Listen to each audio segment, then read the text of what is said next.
श्रोते हो नमस्कार. आपण ऐकत आहात स्नेहालयाचं लोकमाध्यम रेडिओ नगर 90.4 FM. आवाज तुमचा हक्काचा आवाज. आणि मी RJ अनु तुमच्या सोबत आहे नगर डायरी या मुलाखतीच्या कार्यक्रमामध्ये. खूप मनापासून नमस्कार. सध्याच्या परिस्थितीला नगरकर बघायला गेलं तर गॅस तुटवडा, इंधन तुटवडा आपल्या संपूर्ण देशामध्ये जाणवतो आहे. आणि अनेक वेगवेगळ्या ठिकाणी जिथे गॅस वितरण एजन्सीज आहेत त्या ठिकाणी आपल्याला गर्दी, रांगा हे चित्र सध्या बघायला मिळत आहे. आणि या परिस्थितीमध्ये आपल्या नगरच्या एका तरुणानं कचऱ्यापासून बायोगॅस निर्मिती जी आहे ती केलेली आहे. आणि याचा उपयोग नक्कीच खूप चांगल्या पद्धतीनं होतोय. अगदी घरच्या घरी ओल्या कचऱ्याचा निचरा करून स्वयंपाकासाठी सुद्धा उपयुक्त असा गॅस त्यांनी बनवला आहे. आणि त्यांचं नाव आहे प्रशांत दरेकर. तर ते आज आपल्यासोबत स्टुडिओमध्ये आहेत.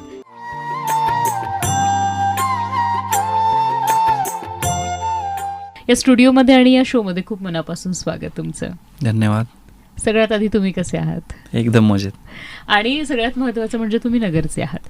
तर तुमचं नगरचं बालपण आणि त्याचबरोबर शैक्षणिक पार्श्वभूमी याबद्दल काय सांगाल?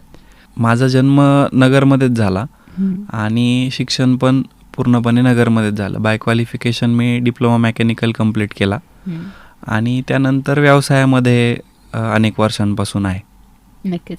जसं आता तुम्ही सांगितलं की व्यवसायामध्ये अनेक वर्षांपासून तुम्ही आहात, तर कुठल्या व्यवसायामध्ये तुम्ही आहात? प्राथमिक मी सोलर आणि बाकी CCTV वगैरे अनेक व्यवसायांमध्ये होतो. त्यानंतर या व्यवसायामध्ये आणि समाजसेवेमध्ये आल्यानंतर काही समस्या आणि अडचणी दिसायला लागल्या. आणि ज्यावरती कुणीही काम करत नाही आहे, ज्यावरती काम करणं गरजेचं आहे हे लक्षात आल्यानंतर या प्रश्नांकडे वळालो. नक्कीच नक्कीच. जसं की आत्ता आपण बघतो आहोत की इंधन टंचाई, गॅसचा तुटवडा बघायला मिळतो आणि सगळे नगरकर गॅस एजन्सी ज्या ठिकाणी आहे जिथं वितरण केलं जातं तिथं प्रचंड गर्दी करतात. आणि या सगळ्या परिस्थितीमध्ये तुम्हाला ही कल्पना कशी सुचली की आपण याची निर्मिती करावी? गेल्या 6-7 महिन्यापूर्वीची गोष्ट आहे. नगरमध्ये आपण पाहिलं असेल की कचरा गाड्या येण्याच्या बंद झाल्या होत्या. 15 ते 20 दिवसानंतर एखाद्या वेळेस कधीतरी कॉलनीमध्ये कचरा गाडी येत होती. आणि याचा परिणाम जो आहे तो आपल्याला असा पाहायला मिळाला की 15 दिवस कचरा घरात राहू शकत नाही. मग तो कुठंतरी पिशवीत बांधून ड्युटीवर जाताना तो फेकला जाणं किंवा बाहेर गेल्यानंतर तो कुठंतरी पडणं हे प्रकार व्हायला लागले. संपूर्ण शहरामध्ये प्रत्येक रस्त्यावरती सगळीकडे ढीग साचायला लागले. जसं संविधानाने आपल्याला काही अधिकार दिलेत तसेच काही कर्तव्य पण दिलेले आहेत. तर त्यापैकी एक कर्तव्य आहे की माझा देश हा स्वच्छ राहायला पाहिजे. पण अशा पद्धतीची ज्यावेळेस परिस्थिती आहे की त्याचं तुम्ही काहीच करू शकत नाही. आणि प्रशासनाकडनं ती गोष्ट होणं अपेक्षित आहे, पण काही कारणांमुळे ती होत नाही आहे. तर मग एक नागरिक म्हणूनच यावरती आम्ही सोल्युशन पाहत होतो. ओला कचरा हा प्रकार असा आहे की तो रोजच्या रोज निचरा झाला पाहिजे. मग त्याच्या पद्धती ज्या आहेत त्या अवलंबत असताना त्याचा परिसरामध्ये वास येणं, व्यवस्थित विल्हेवाट न लागणं ह्या गोष्टी त्यामध्ये होत होत्या. मग त्यावरती शोध घेत असताना आम्हाला बायोगॅस प्रकल्पाची माहिती सोशल मीडिया पोस्टच्या माध्यमातून मिळाली. आणि त्यावरती मग अभ्यास करून आम्ही जो प्रकल्प आत्ता आपण बसवलेला आहे त्याबद्दलची माहिती एकत्र केली. आणि तो प्रकल्प कसा आपल्याला नगरमध्ये आणून सर्वांपर्यंत पोहोचवता येईल, कमी किमतीमध्ये हा घरच्या घरी बसू शकेल, याला जागा कमी लागेल आणि त्यापासून उपयुक्त असा गॅस आपल्याला मिळू शकतो, ह्याचं आम्ही सर्व नियोजन त्यामध्ये केलं. नक्कीच. या प्रकल्पाची सुरुवात म्हणजे अगदी प्रॅक्टिकली जर बघायला गेलं तर कसं काम सुरू केलं तुम्ही? मग ह्यामध्ये आम्ही पहिले हा जो प्रकल्प आहे तर घरी वापरून पाहिला. मग ह्यामध्ये कॉलनीतला जो कचरा आहे हा आम्ही संकलित करतो, तो त्यामध्ये आपण निचरा करतो. तर ह्यामध्ये मूळतः जे बायोकल्चर असतं की ज्यामध्ये कचऱ्याचं विघटन होऊन त्यापासून गॅस तयार होतो आणि उर्वरित याचं द्रव्य स्वरूपामध्ये आपल्याला खत मिळतं. तर ही जी यंत्रणा आहे तीच या पद्धतीने आहे की त्यामध्ये कचऱ्याचा निचरा झाल्यानंतर द्रव्य स्वरूपामध्ये आपल्याला खत दुसऱ्या बाजूने आपल्याला ते बाहेर मिळतं आणि गॅस जो आहे तो आपल्याला किचनमध्ये वापरता येतो. या सगळ्या गोष्टी सुरुवात करण्यासाठी सुरुवातीला कुठल्या अडचणी आल्या का किंवा काही प्रॉब्लेम्स आलेत का? प्रॉब्लेम्स तर खूप आले, कारण पहिले आमची सुद्धा मानसिकता अशी होती की आपण आता सामाजिक काम आहे, कचरा आपल्याला त्याच्यावरती समूळ इलाज झाला पाहिजे, पण कदाचित घरात बसवल्यानंतर दुर्गंधी तर नाही येणार ना. तर हे आम्हाला पण शंका होती. परंतु जसा तो अनुभव घेतला त्यावेळेस मग लक्षात आलं की याचा कुठल्याही दुर्गंधी वगैरे आसपासच्या परिसरात जाणवत नाही. सगळ्यात महत्त्वाचं आमच्या आजूबाजूच्या लोकांनी पण याचा फार सपोर्ट केला. आज आम्ही जिथं प्रकल्प बसवलेला आहे त्या कंपाऊंडपासून 3 घरं जवळ आहेत. तर 3ही घरांचा आम्हाला असं शंका होती की कदाचित ते म्हणतील की उद्या याचा वास येतो, ते काढावं लागेल, पण तसं कुठल्याही प्रकारे झालं नाही. त्यांनी सुद्धा सहकार्य केलं. आता आजूबाजूच्या परिसरात आमचा ओला कचरा जो आहे तो ते स्वतःहून ज्या पद्धतीने सेग्रिगेशन झालं पाहिजे ते पण करतात आणि ते याला सपोर्टिव्ह आम्हाला भूमिका त्यांनी सर्वांनी दिली. नक्कीच. या सगळ्यासाठी रोजचा जो कचरा आहे तो किती प्रमाणामध्ये वापरला जातो किंवा याचं काही प्रमाण आहे का? किती कचरा आहे यानुसार आपल्याला प्रकल्पाची क्षमता ठरवावी लागते. प्रकल्पाची क्षमता ठरवून त्यामध्ये कचरा आपल्याला नाही टाकायचा आहे. म्हणजे कुटुंब किती मोठं आहे, त्याच्यामध्ये रोजचा ओला कचरा किती निघू शकतो, ह्या प्रमाणामध्ये प्रकल्पाची जी कॅपॅसिटी आहे ही ठरते. तर ह्याच्यात कितीही छोटं कुटुंब असलं, म्हणजे साधारण 3-4 लोकांचं जरी कुटुंब असेल तर 1 किलो ते 1.5 किलोचा ओला कचरा रोजचा निघतो. मग ओला कचरा म्हणजे काय, तर त्यामध्ये चहापत्ती, शिळं राहिलेलं संपूर्ण अन्न, फळांच्या साली, चहापत्तीचा चोथा, शिळा राहिलेला भात, हे सगळं आपण त्यामध्ये टाकू शकतो.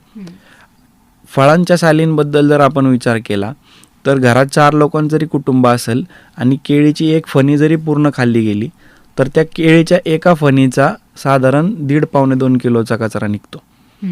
आपल्याला ते प्रत्यक्ष जाणवत नाही की आपला कचऱ्याचं वजन तेवढं आहे, पण छोट्या भांड्यामध्ये साचलेला कचरा सुद्धा हा 2 किलो असू शकतो. यापासून साधारण 40 मिनिटापासून ते 1-1.25 तास चालेल एवढा गॅस रोज तयार होतो. म्हणजे आपल्याला जरी त्या कटोरीभर कचऱ्यामध्ये एवढं पोटेन्शियल वाटत नसलं तरी सुद्धा त्यापासून 70% गॅसची सेव्हिंग आपण करू शकतो. या प्रकल्पासाठी काही टेक्निक्स किंवा टेक्निकल गोष्टी, तंत्रज्ञान काही वापरलं का किंवा कुठल्या गोष्टींची मदत पडली का? यामध्ये मायक्रोबॅक्टेरियल कल्चर जे आहे हे that is the only technology. कचऱ्याचं विघटन होण्यासाठी जे ॲटमॉस्फिअर त्या मायक्रोबॅक्टेरियाला गरजेचं आहे हे त्या यंत्रणेमध्ये तयार केलं जातं आणि त्यामध्ये कचऱ्याचं विघटन होतं. विशेष असं त्यामध्ये काही रॉकेट सायन्स नाही आहे, पण ती अरेंजमेंट करणं ह्यालाच बायोगॅस प्रकल्प म्हणतो आपण. नक्कीच. या प्रकल्पामुळे जर सामूहिक विचार केला किंवा पूर्ण एरियामधला जर विचार केला, जर जास्त पद्धतीने जर जास्त प्रमाणामध्ये जर कचरा संकलित तुमच्याकडे होत असेल तर दररोजची गॅस निर्मिती ही किती असू शकते? साधारण 20 घरांचा जर का कचरा आपण संकलित केला तर 6 घरांचा LPG आपण पूर्ण बंद करू शकतो. ह्याबद्दल आमचे पण प्रयत्न चालू आहेत. विविध योजनांच्या माध्यमातून, पालिकेच्या माध्यमातून किंवा काही नेते मंडळी असतात ज्यांची इच्छा असते की जरी आपण सत्तेत नाही आहेत पण लोकांसाठी काहीतरी केलं पाहिजे, तर यांच्या माध्यमातून आम्ही तो प्रकल्प राबवण्याच्या विचारात आहोत. याबद्दल आम्ही आधीही बोललो होतो. तर आपल्या परिसरामध्ये गुलमोहर रोड आहे, पाईपलाईन रोड आहे, कोहिनूर मंगल कार्यालयाचा रोड आणि कुष्ठधामचा रोड. हा एक परिसर जर आपण पाहिला तर साधारण 20 ते 25 कॉलन्यांचा परिसर आहे. इथला जो कचरा आहे हा समूळ त्याच परिसरामध्ये निचरा होऊ शकतो. मग त्यामध्ये फक्त ओला कचराच नाही तर इतर सर्व कचरा, ज्यामध्ये प्लास्टिक वेस्ट आहे, मेडिकल वेस्ट आहे, 95% वेस्ट त्या भागात तयार झालेलं त्याच भागात निचरा होईल आणि त्याचा कुणालाही त्रास होणार नाही. यामधून जे तयार होणारं उत्पन्न आहे, जर ती प्रशासनाने केलं तर पालिकेचं उत्पन्न वाढू शकतं, वैयक्तिक कुठल्या संस्थेने केलं तर संस्थेसाठीचा लागणारा जो हातभार आहे तो त्याच्यातनं निघू शकतो. अशा पद्धतीच्या संकल्पना येणाऱ्या काळामध्ये आम्ही राबवण्याच्या प्रयत्नात आहोत. नक्कीच. पर्यावरण संरक्षणासाठी हा प्रकल्प किती तुम्हाला महत्त्वाचा? खूप फायदेशीर आहे, खूप. आता हा जो कचरा रस्त्याच्या कडेला पडत होता हा मिथेन क्रिएट करतो. आज जिथं जिथं कचऱ्याचे ढीग आहेत ह्याच्या आसपासच्या परिसरामधल्या लोकांना श्वसनाचे आजार होण्याचं प्रमाण खूप वाढलेलं आहे. मग ह्याचं कारण आहे हा मिथेन. मिथेन हा वायू ज्या परिसरात असतो तो इझिली फ्लो होऊन दुसऱ्या परिसरात जात नाही. त्यामुळं काय होतं की तो जागेवरती राहणारा गॅस आहे. मग ज्या भागात तो मिथेन असतो त्या भागातल्या नागरिकांना श्वसनाला जो ऑक्सिजन पाहिजे हा कमी मिळतो आणि त्याच्यामुळं भविष्यामध्ये अस्थमा असेल, बाकी श्वसनाचे जे काही आजार आहेत, दमा असेल, ह्या सगळ्या गोष्टी त्यामुळं होतात. जर तोच कचरा घरातल्या घरात निचरा झाला आणि त्याचं ज्यावेळेस आपण बर्निंग करतो तर त्याच्यानंतर होणारं जे विघटन आहे हे मिथेन एवढं घातक नाही आहे. आणि तेच आपण LPG गॅस जो जाळतोय त्याच्यातल्या सेविंगसाठी पण फायदेशीर ठरतो. त्यामुळं पर्यावरणाचा होणारा ऱ्हास हा बायोगॅस प्रकल्पामुळं खूप मोठ्या प्रमाणामध्ये टळतो. नक्कीच. परिसरामध्ये कचऱ्याच्या समस्येवर याचा खूप चांगला हा तोडगा आहे असं आपण म्हणू शकतो. आणि या प्रकल्पामुळे वीज निर्मिती होऊ शकते का किंवा इतर अजून काही फायदे होऊ शकतात का?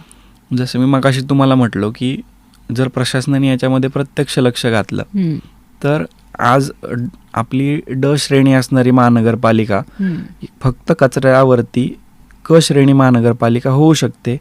एवढा कचऱ्यामध्ये पोटेन्शियल आहे.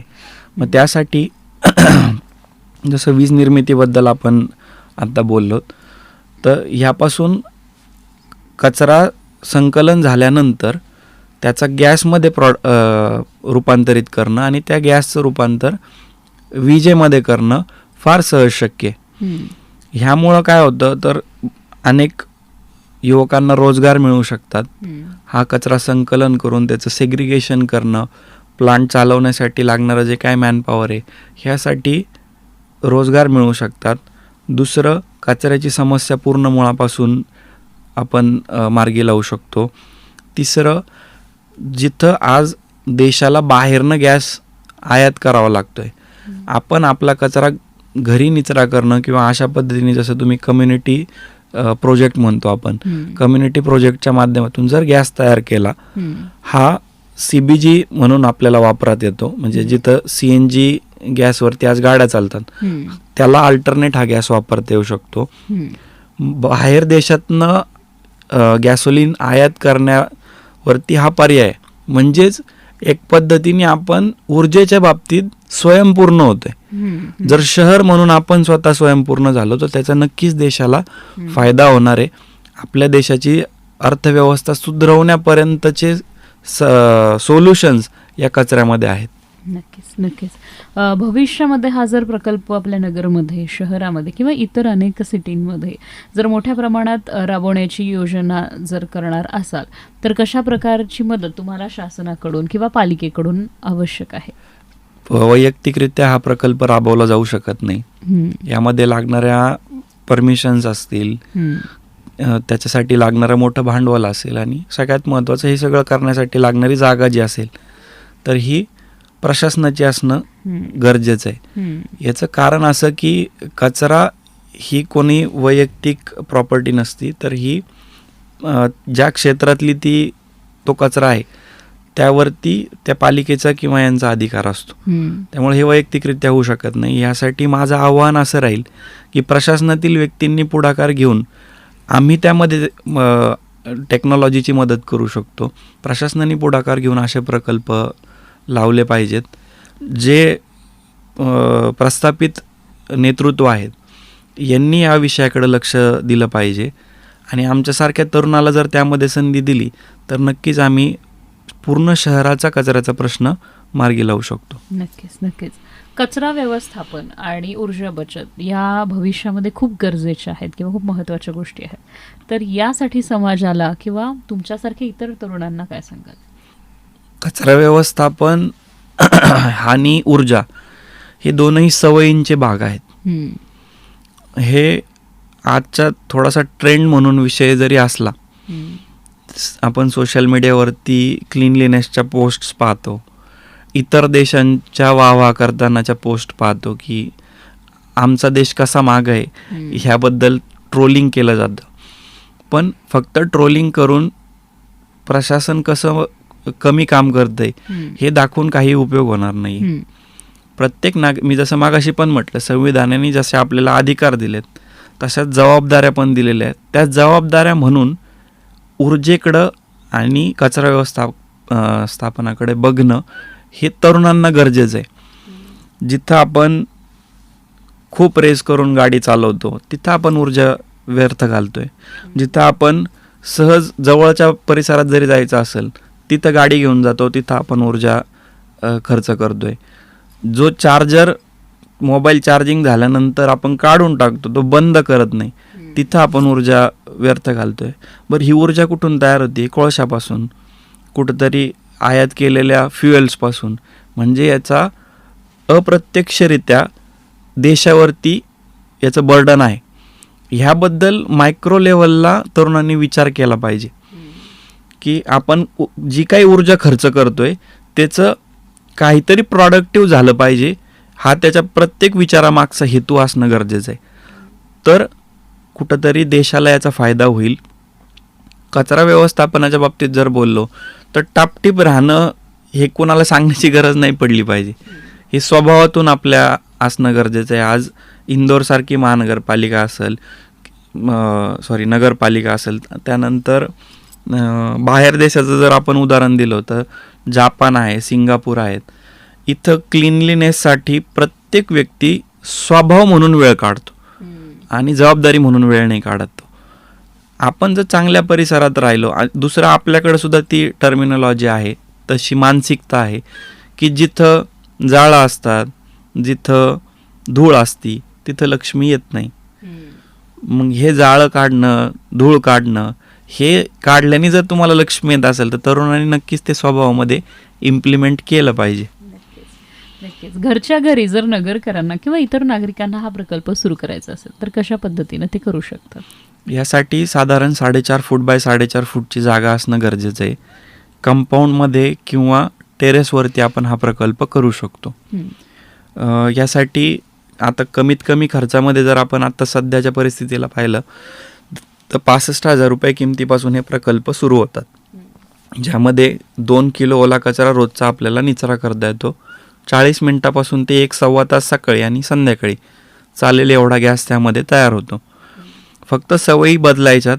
कचऱ्याच्या बादलीमध्ये टाकणारा कचरा हा सेग्रिगेट करून टाकायचा आहे. ओल्या कचऱ्याची बादली जी आहे ती बायोडायजेस्टरमध्ये टाकायची आहे आणि इतर प्लास्टिक वेस्टची जी बादली आहे तीच फक्त आपल्याला कचरा गाडीला द्यायची आहे.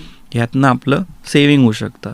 काही कचरा असा असतो जो ओल्या स्वरूपात आहे पण त्यापासून गॅस निर्मिती होत नाही. मग त्यामध्ये पालापाचोळा असेल, फायबर ज्या याच्यामध्ये आहे, पदार्थांमध्ये आहे, त्यापासून बायोगॅस जास्त तयार होत नाही. अशा पदार्थांचं कॉम्पोस्टिंग होऊ शकतं किंवा पाल्यापाचोळ्याचं कॉम्पोस्टिंग होऊ शकतं. आज छोट्या छोट्या पोर्टेबल बॅग झालेल्या आहेत ज्यामध्ये कॉम्पोस्टिंग करणं सहज शक्य आहे. शेतकऱ्याचा मित्र मानला जाणारा गांडूळ जो आहे, हा गांडूळ खत प्रकल्प आपल्या घरामध्ये सहजासहजी करता येऊ शकतो. ह्यामधनं काय होतं की ज्यांच्याकडे गार्डन्स आहेत त्यांना बाहेरनं खत आणण्याची गरज पडत नाही. पूर्णपणे 100% कचऱ्याचा निचरा घरच्या घरी होतो. अशा पद्धतीने छोट्या छोट्या सवयी बदलून नगरकर आपल्या नगरला पूर्णपणे ऊर्जा संपन्न आणि स्वच्छ बनवू शकतात. नक्कीच. तुम्ही नगरचे आहात आणि भविष्यामध्ये तुम्हाला तुमचं शहर कसं हवं आहे? माझं शहर मला आत्ताच स्वच्छ हवं आहे, भविष्यात नको. तर त्यासाठी आपण सगळ्यांनी प्रयत्न करूयात. स्वच्छ, ऊर्जावान, एकमेकाला सहाय्य करणारं अशा पद्धतीचं आणि तरुण जिथं गुंडगिरीच्या मार्गावर नाही आहे, जिथं तरुण काहीतरी इनोव्हेटिव्ह करतो आहे, अशा पद्धतीचा समाज बिल्ड करणं, अशा पद्धतीचा तरुण समाज नगरमध्ये असणं, ह्यासाठीचे आमचे प्रयत्न आहेत. मग त्यामध्ये बायोगॅस प्रकल्प हे फक्त ऊर्जेच्या बाबतीत जरी असेल तरी त्यामध्ये तरुणांच्या असेल, नागरिकांच्या असतील, या सवयींमध्ये बदल होणार आहे आणि त्यामधनं शहर स्वच्छ होणार आहे. नक्कीच. काहीच दिवसांपूर्वी निवडणुका झाल्या पालिकेच्या आणि आपण सगळ्यांनीच मतदान करून भावी जे नगरसेवक आहेत ते नक्कीच आपल्या शहरासाठी, शहराच्या विकासासाठी दिले आहेत. तर त्यांच्याकडून तुम्ही या निमित्तानं काय अपेक्षा व्यक्त करता? अपेक्षा व्यक्त करण्याची गरजच पडली नाही पाहिजे, कारण नगरसेवक म्हणजे ती जबाबदारी आहे. भले ते आज ट्रेंड वेगळा जरी असला तरी ते जबाबदारीचं पद आहे. त्यांच्या जबाबदाऱ्या ज्या आहेत म्हणजे यामध्ये कचरा व्यवस्थापन होतंय नाही होतंय आपल्या भागामध्ये हे पाहणं, सांडपाण्याची कुठं अडचण आहे का हे पाहणं. आता मी पर्टिक्युलर स्वच्छतेच्या बाबतीत बोलतो त्यामुळे मी ते 1-2-3 मुद्दे तुम्हाला म्हणजे फक्त हायलाईट करतो की सांडपाण्याची व्यवस्था बघणं, जिथं कचरा गाडी जात नाही तिथं रेग्युलर कशी जाईल. आता काही लोक असे आहेत की त्यांची ड्युटी असती 9 वाजता, ते येतात 6 नंतर. असे लोक कचरा कुठं टाकतील? साहजिक आहे, कचरा गाडी येण्याची त्यांची जी वेळ आहे ही मॅच होत नाही. मग पर्याय नसल्यामुळे त्यांना तो पिशवीत बांधून टाकावा लागतो. ह्याकडे जर का प्रतिनिधींनी लक्ष दिलं आणि एक राऊंड सेपरेट जर का अशा व्यक्तींसाठी ठेवला तर नक्कीच बाहेर पडणाऱ्या पिशव्या या कचरा गाडीत जाऊन त्या योग्य पद्धतीने त्या कचऱ्याची विल्हेवाट लागू शकते. ह्या गोष्टींवरती नगरसेवकांनी फोकस करायला पाहिजे. नक्कीच. आज तुम्ही रेडिओ नगरच्या स्टुडिओमध्ये आला आहात आणि इतका खूप चांगला संदेश आणि त्याचबरोबर महत्त्वाचं मार्गदर्शन, आणि हा खूप महत्त्वाचा मुद्दा आहे की ज्याची निर्मिती होऊ शकते आणि शहराच्या विकासामध्ये भर पडू शकते. तर याबाबत सांगितलं तर कसं वाटतंय? तसं रेडिओ नगरनी आज आमचा आवाज लोकांपर्यंत पोहोचवण्यासाठी आम्हाला ही खूप मोठी मदत केली आहे. कारण चांगल्या विचारांना पूर्ण शहरापर्यंत पोहोचवणारी समाज माध्यमं आज खूप कमी आहेत. विशेषतः असे मुद्दे की जे प्रत्यक्ष समस्या रोजच्या जीवनामध्ये नागरिकांना येतात आहे, त्या संदर्भातल्या सोल्युशन्ससाठी आमचा आवाज लोकांपर्यंत पोहोचणं गरजेचं हे तर आम्हाला जाणवत होतं. पण स्वतःहून तुम्ही आम्हाला ती संधी दिलीत की चांगल्या पद्धतीने आम्ही लोकांपर्यंत पोहोचू शकू, त्याबद्दल रेडिओ नगरचे आभार मानतो. नक्कीच नक्कीच, खूप खूप धन्यवाद. आणि तुम्ही सुद्धा या माध्यमात आज आलात, रेडिओ नगरच्या अनेक श्रोत्यांपर्यंत या माध्यमातून पोहोचलात आणि अनेक नगरकरांपर्यंत ही गोष्ट पोहोचली, त्याबद्दल खूप मनापासून धन्यवाद. धन्यवाद. श्रोते हो, आजच्या नगर डायरी या कार्यक्रमामध्ये आपल्यासोबत होते आपल्या अहिल्यानगर शहरातील सावेडी परिसरातील प्रशांत दरेकर. त्यांनी कचऱ्यापासून बायोगॅसची निर्मिती केली आहे. सध्या युद्धामुळे व्यावसायिक गॅस पुरवठा जो आहे तो विस्कळीत झालाय. गॅस तुटवडा आपल्याला जाणवतोय. हॉटेल व्यावसायिक, उद्योजक चिंतेमध्ये आहेत. तर दुसरीकडे याच परिस्थितीमध्ये या तरुणानं ओल्या कचऱ्यापासून बायोगॅसची निर्मिती केली आहे. घरच्या घरी ओल्या कचऱ्याचा निचरा करून तो स्वयंपाकासाठी उपयुक्त असा गॅस बनवला जातोय. विशेष म्हणजे परिसरातील ओल्या कचऱ्याचा रोजच्या रोज निचरा होऊन परिसरातील कचऱ्याची समस्या सुद्धा त्यामुळे नक्कीच मार्गी लागते. घरोघरी दुर्गंधी वाटणारा हा ओला कचरा फक्त योग्य पद्धतीनं जर निचरा केला तर अत्यंत फायदेशीर ठरू शकतो, असं त्यांचं म्हणणं आहे. आणि त्यांच्या या बायोगॅस प्रकल्पामुळे नक्कीच 70% LPG गॅसच्या खर्चामध्ये बचत करता येऊ शकते. मंडळी, आज आपण नगर डायरी या कार्यक्रमामध्ये इथेच थांबत आहोत. ऐकत रहा रेडिओ नगर 90.4 FM, आवाज तुमचा.